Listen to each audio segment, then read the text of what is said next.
Euphorbia mili. Mini o'simligimiz ilmiy tilda Euphorbia mili deb nomlangan.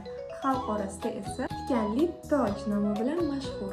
Euphorbia sukulentlar oilasiga tegishli bo'lgani uchun namlikni unchalik yoqtirmaydi. Shu sababli biz uni sukulent va kaktuslar uchun maxsus bo'lgan tuproq bilan yangi toiyaga o'tkazamiz. Birgalikda tuproqni tayyorlab olamiz. Buning uchun biz kaktus tuprog'ini ishlatamiz. Agave tuprog'i, ko'mir, qotastan, agroperlit, mayda toshchalar.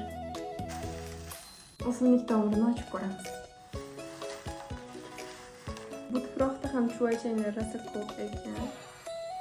Birinchisi, ikkinchisi va uchinchisi, to'rtinchisi. Albatta tuvakdagi ipini solamiz. Tuprog'imizni aralashtirib olamiz. Bir qism toshlarni ustiga solamiz. Markazga joylashtiramiz va tuproq bilan to'ldiramiz. Ko'chirib o'tkazib bo'ldik. Endi buni darhol sug'ormaymiz. Sukulentlar oilasiga kirganligi va kaktus tuprog'i aralashmasini tayyorlaganimiz uchun 2-3 kundan keyin suv quyib boshlasak bo'ladi.